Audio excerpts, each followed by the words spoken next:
Hey guys, so today I'm going to be doing a different video. If y'all watched my goals for 2018, then you know that I want to incorporate my faith in God a lot more on this channel. I just feel like God has really laid this on my heart to make this video. As you can see from the title, I'm going to be giving y'all some tips on how you can worship God daily. Things that you can do daily that won't take much time out of your day. We should give God all the time in the world because he died on the cross for us, but a lot of people won't do it because things take so much time. So these are things that you can do daily to make sure you are worshiping God, and they also just give you a lot more positive attitude, and I just feel like it just makes my day a whole lot better.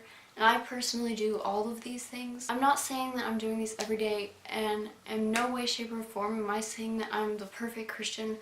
No one is. I'm just telling y'all a bunch of ideas and a bunch of things that I do every day, or almost every day, that really feel like make an impact on my life. When I do these things, I just feel like I'm a lot closer to God, and I feel like I'm just building my relationship with him and not just not doing anything. Now that is said, I made a list the other night when I was babysitting. That's when the idea popped into my head. Side note, I really do want to do like a babysitting 101 type of thing, like all you need to know about babysitting.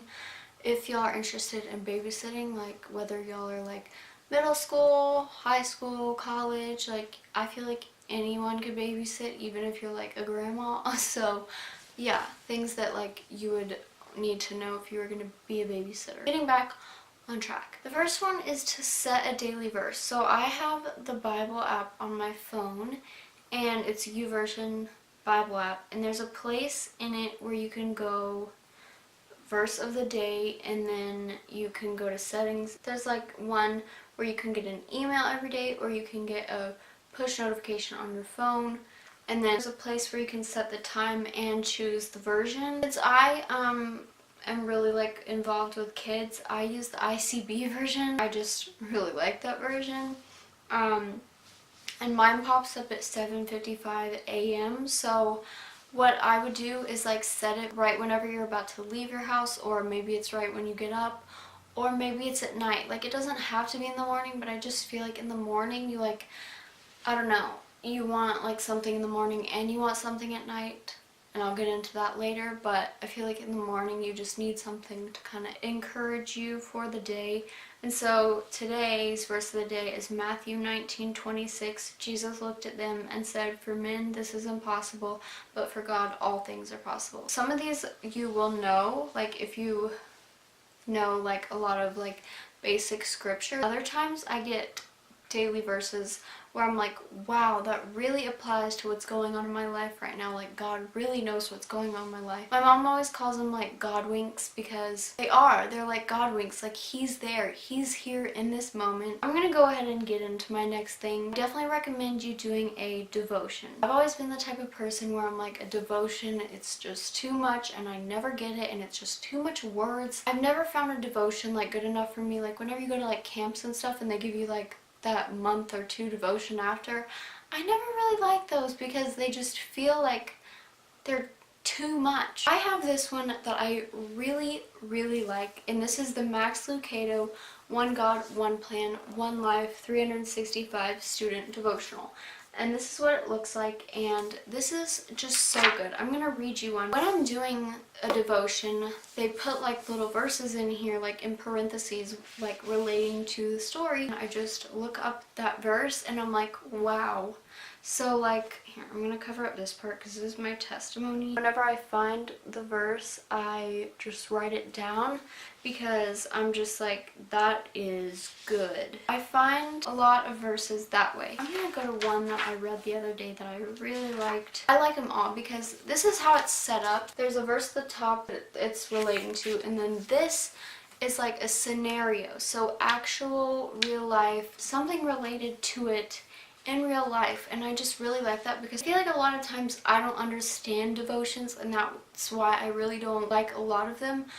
It's kind of bad to say that I don't like them, but that's why they're a little harder to understand, because there's no real life examples, but this has like a real life example in every single one. In the middle, at the bottom, it says one more thought, and that's like where it basically summarizes it up and just like leaves you on a level of encouragement. The main verse is, "So let us go on to grown-up teaching, let us not go back over the beginning lessons we learned about Christ." Hebrews 6:1. And it says, "I like the story of the little boy who fell out of bed. When his mom asked him what happened, he answered, 'I don't know, I guess I stayed too close to where I got in.'" Easy to do the same with our faith. It's tempting just to say where we got in and never move. Pick a time in the not too distant past, a year or two ago. Now ask yourself a few questions. Do you talk to God more today than you did then? Has your joy increased? What about Bible reading and understanding? Can you tell you've grown? Is your faith growing deeper and your love for Jesus stronger? Just like friendships, a relationship with God works best when you make the effort to get closer. Don't make the mistake of the little boy. Don't stay where you got in. It's risky resting on the edge. One more thought. At the swimming pool, some little kids and big kids dip only a single toe in the water to see what it's like. Imagine how little swimming they'd get in and how much fun they'd miss if that was as far as they went. Faith is like that too. Don't settle for dipping one toe. Dive in. So I just really like how it ends like on that strong, like boom note, you know? I feel like reading a daily verse in the morning is just a good start to your day, and then a devotion at night, or other way around. Either way, it just like helps you go to sleep a lot more peacefully. I really, really like this devotion. It's just really good, and there's been a lot more that I love, but I'm obviously not going to read through all of them. My technically third one now is to listen to Christian music, or at least like uplifting, positive music, not music where it's constantly bad word, bad word, bad word, depressing thing, depressing thing, depressing thing. I have talked about KLOVE so much on my channel. Y'all know I love me some KLOVE. Recently, I've found my like old Taylor Swift CDs, because y'all know I just listen to KLOVE and Taylor Swift. That's pretty much it. I feel like when I'm in the car and I'm listening to music, I have more time that I'm putting in and I'm worshiping God while I'm driving, and even like at home if I'm listening to like my playlist of my favorite music. I'll just scroll through and show you all my songs. These are some of my favorites that I've like chosen to download. But one of my favorite, like I have so many favorite like artists, but 10th Avenue North is so good. Like they never put out a bad song. Like it's so good. And a lot of people, what they think is like, why do you always listen to Christian music? It's so like sad and depressing. And I'm like, that's just like sad for you that you can't like see how amazing this music is, because I sometimes will just cry at the music because you hear the message. You're not just singing lyrics, you're hearing the message and you're like getting a lesson out of it, and you're like, wow. Or like a song comes on right at the moment that you need it to, and it's relating to exactly, like that happens so many times where something pops up somewhere and I'm just like, wow, God, you're here. I just feel like that's so like amazing and comforting. When people like judge me, like they're like, why don't you know this song? Because like I pretty much always listen to KLOVE, and I don't listen to other music stations and the popular music nowadays, and people are like, how do you not know this song? This is always on the radio. And I'm like, because I don't listen to that station. Some people think singing, like, they're like, I hate singing, like, why would I want to sing? Like, in church, whenever I'm singing,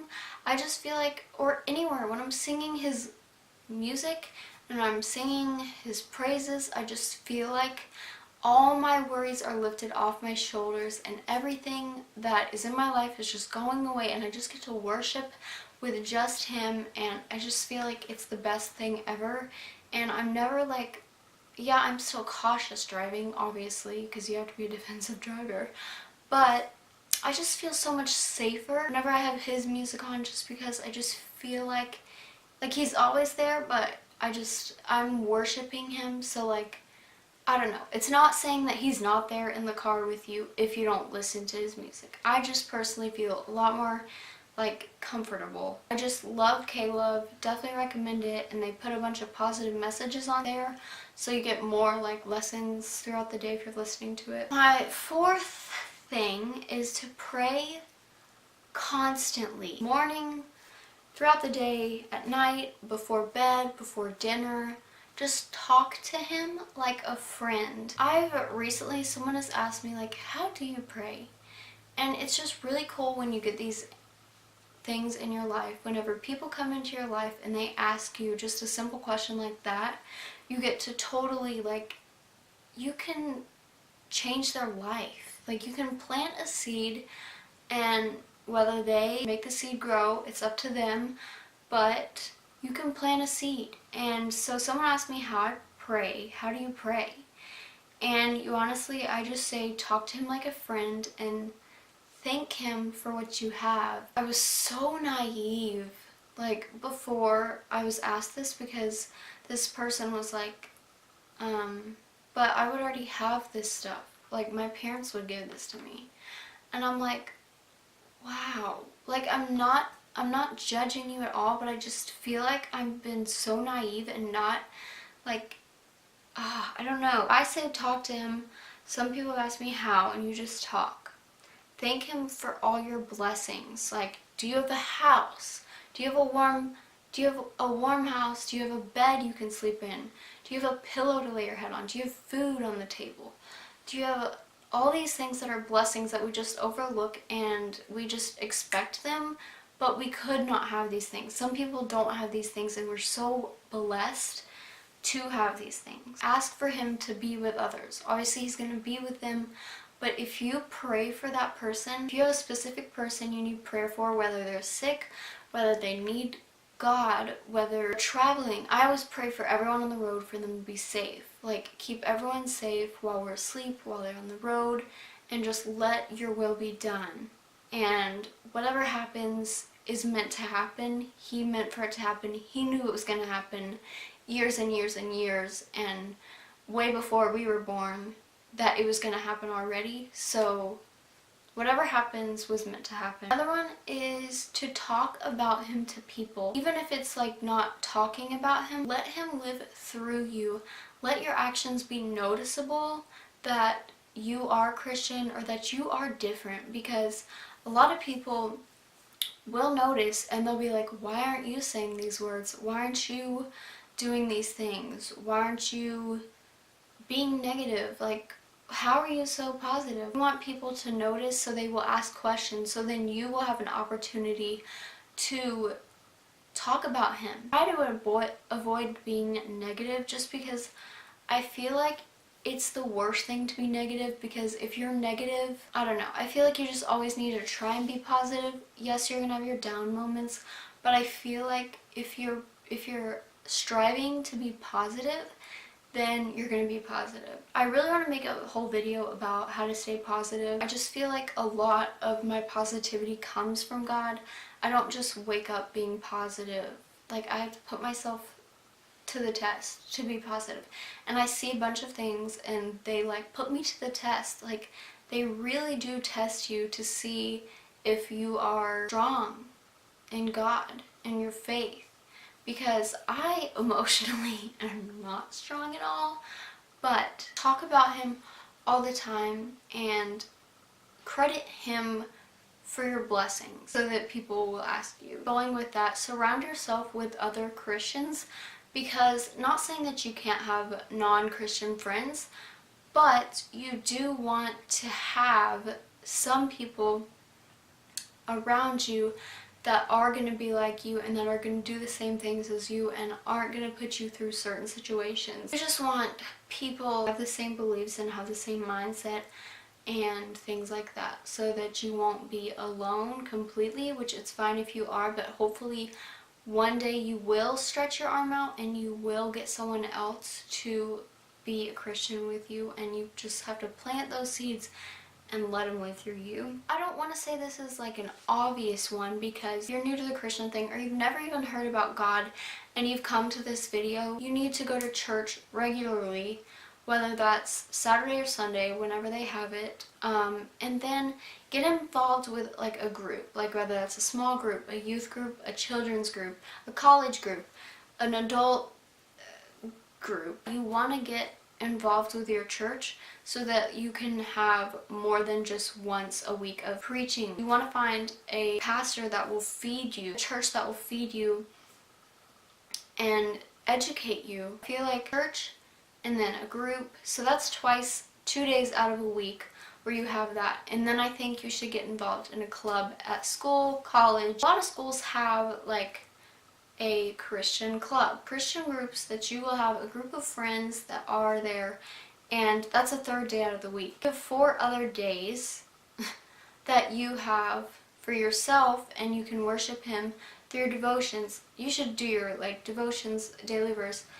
worship Him through music, do all that every day, and I feel like you will feel yourself getting closer to God if you're doing it for the right reasons. Like, don't just do it and not get anything out of it. You need to do it to get closer to God and try and improve. Like, don't just read it and let it go out of your other ear, you know? Really engage in it. If you don't get it the first time, read it a second time.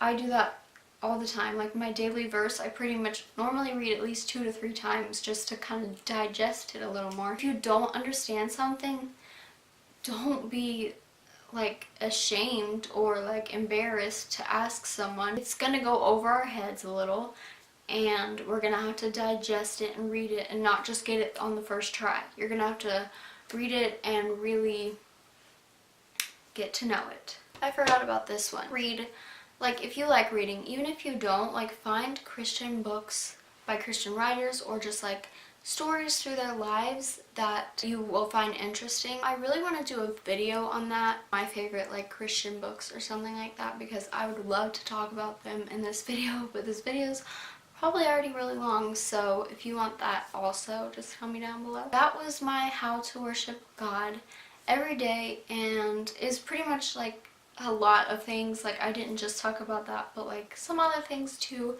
just about Christianity and trying to follow Christ. Please leave any video recommendations down below. Also tell me what other videos like this you want to see, advice on something or anything like that. I really hope you enjoyed this video. Thank you so much for watching. Bye!